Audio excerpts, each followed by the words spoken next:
I just have to ask Mike, what's going around the internet? Why are you so mean, man? What's going on? Yeah, well, I can actually answer that seriously if you like. Yeah, sure, go for it. If you want to provide a little background there, because I don't think you've talked about this on, it just happened. So if you want to kind of Yeah. explain briefly. So a gentleman named Greg Doucette, who I used to have a profound amount of respect for, actually. He's a very successful bodybuilder and powerlifter. He actually knows a lot of stuff, it turns out.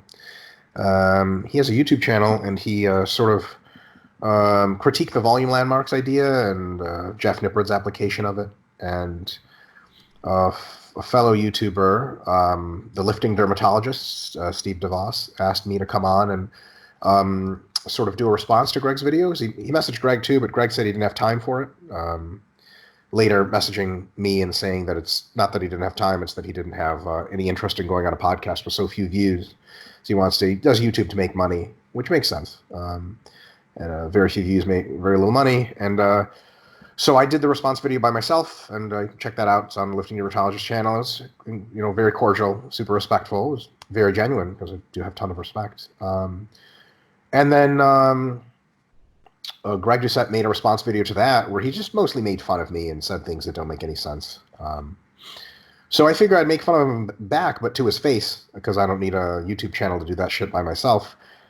So my purpose for the debate was to make fun of him to his face and shit on him intellectually, which if you know some about sports science, you realize that he sort of just fell into a ton of his own bear traps through that debate, and it was a fucking disaster. If I was him and I had a debate like that, I would re-examine a whole lot of what I thought I knew intellectually. When you can justify approximately zero of the things you do with even your own logic, tough sell. So it was the debate that I did with him was from bad blood. Not proud of it. Not my best moment. Not much was accomplished other than entertainment for my. So there's a lot of entertainment for his fans because his fans like confrontation, I think, and I think his fans are relishing and hating me, which is fun. I like that. It's interesting being the heel. Right. And my fans love it because they like that when I get super smarty and own people or whatever the kids call it nowadays. Whether shit like wrecked, Right. right? So I'm trying to be a millennial. But as far as like a valuable exchange of information, that didn't occur for the most part, unfortunately. But I don't think he was interested in that sort of thing. If he was, he wouldn't have made a diss video in response to my very cordial assessment. And then that's what it was. And so his fans got very upset, even though he makes fun of people all the time on his YouTube. They don't seem to get upset about that. But when he gets made fun of to his face, they find that really upsetting. Which is cool. I think his fans are, they're fun people. Like, they're just trying to get entertained and learn a little bit. And they like Greg, so they were like, why the fuck are you fucking with him? But I think it's all good, man. Like, you dish it out, you take it. Sometimes you take it straight up. So if I'm the bad guy, that's cool.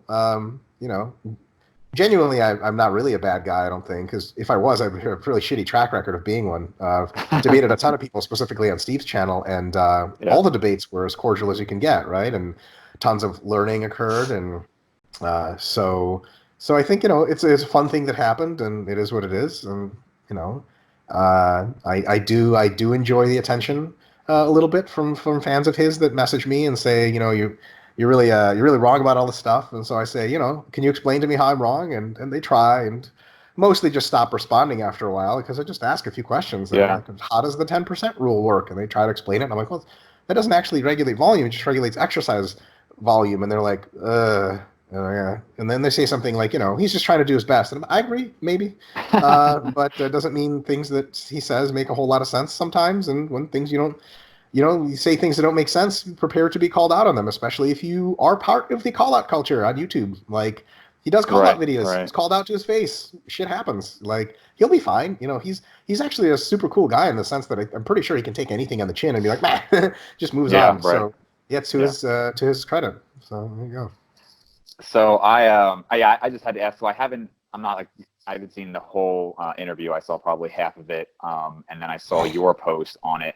To be honest, I wasn't super familiar with Greg at all until the last maybe month, very recently. Mm-hmm. I think it's funny somebody said he's just trying to do his best because I would agree with you that that's not necessarily a reason that somebody's right my understanding with the 10% rule, and again, I'm not completely informed on it, is that he's saying to once you have like 10% drop off in performance, you're done with that exercise. Was that right? Similar. So let's say you're deadlifting and you do 500 pounds for 10 reps to failure, right? And then your next set, you drop by 10%. So you do 450 pounds and you would do that also to failure. And let's say you get 12 reps on that set. You do another set until and unless your set at that lower weight drops below the initial reps that you got on the first big set. So below 10. So let's say on the third set, total second set of 450, you drop to 9 reps. Then the rule would say it's time to switch exercises. So Gotcha. that's the 10% rule.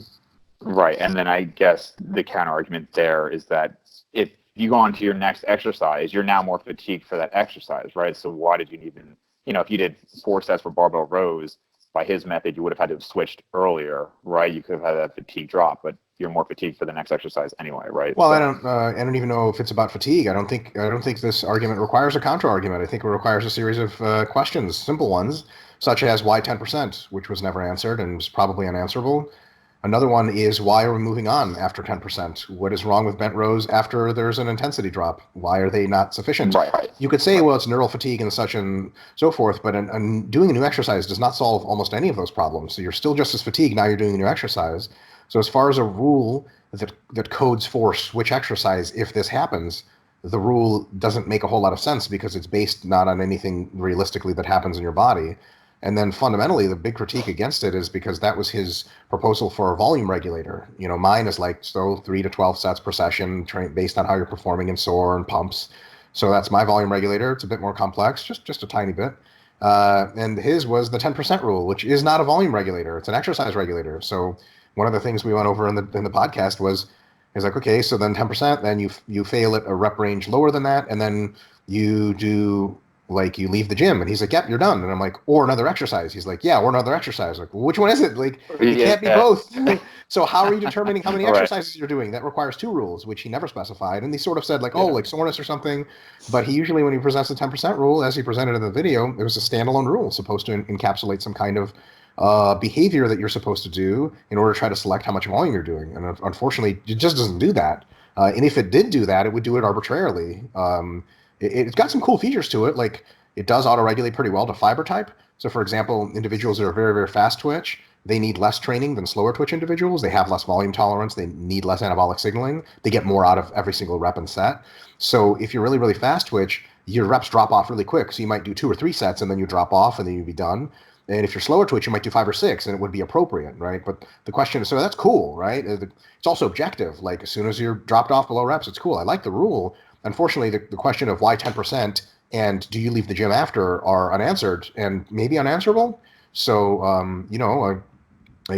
I said that, so I sort of did a podcast to sort of poke fun at him, but I poke fun at him by knowing that what he was saying makes no fucking sense. If it did, I would never, like, so for example, the podcast opens with us talking about training to failure and how we define it. We defined it identically, and I was respectful and agreed. I think he was right. If everything he said in a podcast made sense, I would be like, hey, like, this is fucking cool. You make a lot of sense. I like it. But unfortunately, he says things that don't make any fucking sense, but he yells at them. And then when he's not yelling them, like on the podcast, they just don't make any sense. And we can ask questions about why you're doing that, why you're doing that, why you're doing that.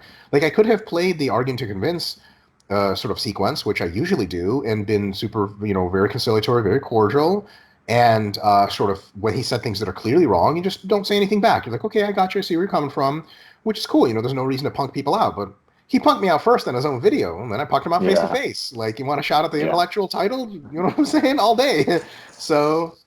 Yeah. But before moving on, Steve, any brief thoughts you want to give? I'm sure you listened to it. You just had any other thoughts that Mike hasn't already gone over?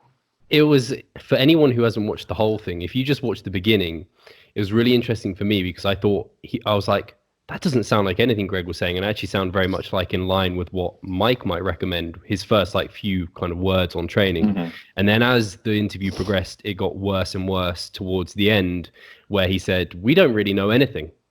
It's just like, you say stuff, Mike, but we don't really know anything, do we? Like, science hasn't told us anything. It's like, well, Mike's face was a picture when he said that. It was just like, Wow, you just said that. We don't know anything. Okay. Why are we talking at all?